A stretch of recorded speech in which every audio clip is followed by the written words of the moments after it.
The beautiful city of Trebinje, Republika Srpska u Bosni i Hercegovini. A city of 30,000 inhabitants, surrounded by mountains, fresh air, and sun. In fact, they call it Grad Sunca, a city of the sun. Trebinje is actually where my family hails from on my paternal side, and this summer was the first time I visited. 29 years exactly after my family left the Balkans during the Yugoslav conflicts. As you can see, incredible views from my Airbnb here with the terracotta roofs, the mountains in the back, and the beautiful landscape of Trebinje. Trebinje is a city that is lively and vibrant. It is not a village. It does have a city center, which you can see on the photos here. And the people love to go out, they love to eat, they love to celebrate, to sing and dance. In fact, there was not one night where I was allowed to be by myself. Now, of course, I have a lot of family in Trebinje, but this is a clip from a regular Monday night. I'll pause here and let you listen.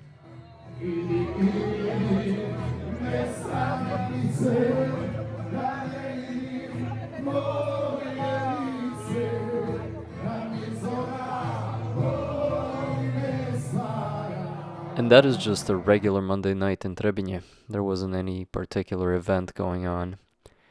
In these next clips here, you see me hiking up to the Crkva Svetog Arhanđela Mihaila, or the Church of the Saint Archangel Michael, pardon me, which on this day unfortunately was closed. Nonetheless, a good hike and beautiful views from up there. Once you do get to the church, you are rewarded with incredible views of the entire city of Trebinje. And on this particular day, I was listening to the audible version of The Orthodox Way by Metropolitan Callistos, and I took some time there to really soak everything in, my surroundings, practice mindfulness, and enjoy the moment, enjoy the God-given, beautiful moment that was bestowed upon me on this sunny day, even though I was sweaty and I did not get to go into the church. I felt a sense of connectedness to my environment around me and to the city itself. Now, if you are someone like me, moving, lifting weights, doing athletic activities is simply part of who you are, no matter where you are, and it is something that you want to do everywhere, Trebinje is a great city. I mean, look at this amenity. This is Mega Gym in Trebinje, full Olympic-sized pool, a gym that has 4 floors, if I recall correctly, and I believe that the cost of this gym was something along the lines of 10 convertibilne marke, which is just about 8 Canadian dollars and maybe 6-7 USD, and that was for the price of a day pass. And so I simply got a day pass every day that I was there. This lat machine here is better than any lat machine or pull down that I've encountered in most commercial gyms in Canada, really barring the top end ones. Trebinje, when it comes to cost, is a cheap city, all things considered.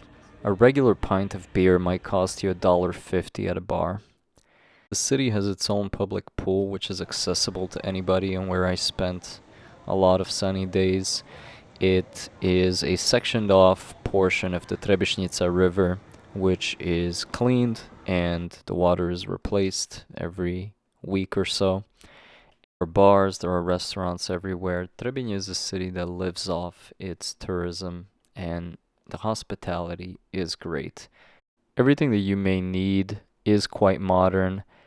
The grocery stores, for example, had, and you can see a rainy day here from my balcony, but the grocery stores had a much wider selection of protein snacks than we do in Canada, and a ton of variety and options.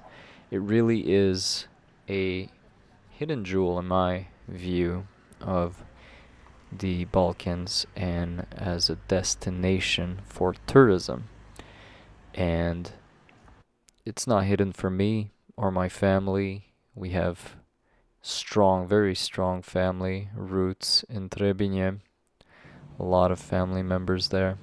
But certainly not a lot of Westerners are aware of the existence of this city at all, which in many ways makes it a sweet escape from the Western world.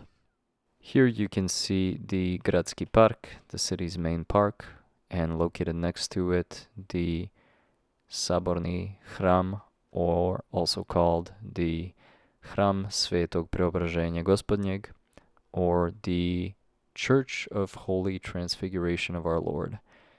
Here is a depiction of Sveti Vasilije Ostroški, also known as Saint Basil. And this is the inside of the church, of course. It was refreshing for me to see just how deeply the cultural tradition is tied and linked to the church in Trebinje.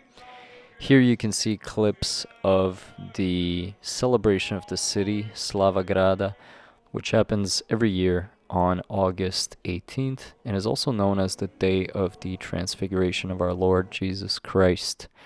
You can see the turnout is in the thousands, and I did not film everyone and just how long this line is, but it really is thousands upon thousands of people, which is very impressive for a city of only roughly 30,000 inhabitants.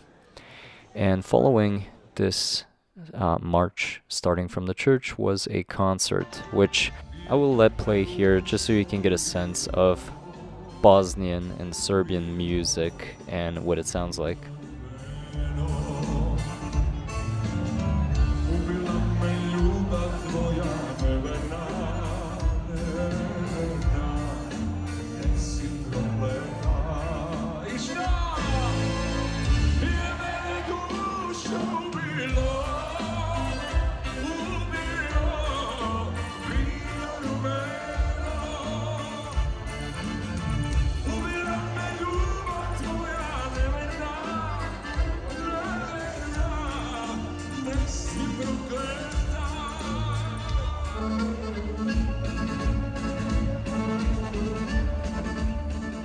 One additional thing you should note in Trebinje, the people are very tall, especially the men are on average 185 centimeters or 6'1". That is on average, meaning the range that you will typically see is anywhere from 5'10" on the low end to 6'4", 6'5", and not much below that, so I felt very short and wide. My frame definitely stood out as the frame of a foreigner, let's put it that way, until I opened my mouth and the people realized that I spoke just like they did. But even if I didn't, they are a very grounded and humble people, and definitely not the kind to judge on looks. These are clips here you see from the Hercegovačka Gračanica, which sits on the Crkvena hill, and my hike up there. It is inspired off of the Gračanica in Kosovo, and it is about a 30-minute hike and gives you a full view of the city of Trebinje. It's a sight to behold, and it is a place that is considered holy. And here is me standing in front of it. As a concluding statement, I will say that Trebinje is a place to come to with respect. Go visit the local churches. Talk to people. They will be happy to talk with you, and they truly are a humble, strong, and grounded people. Educate yourself on its history, enjoy the beautiful weather, enjoy the hospitality, and simply disconnect from the Western world, as it is one of the few places in Europe where you can. I wrote at length about my time in the Balkans and in Trebinje. You can find those writings in my Substack, which is going to be linked here in the description.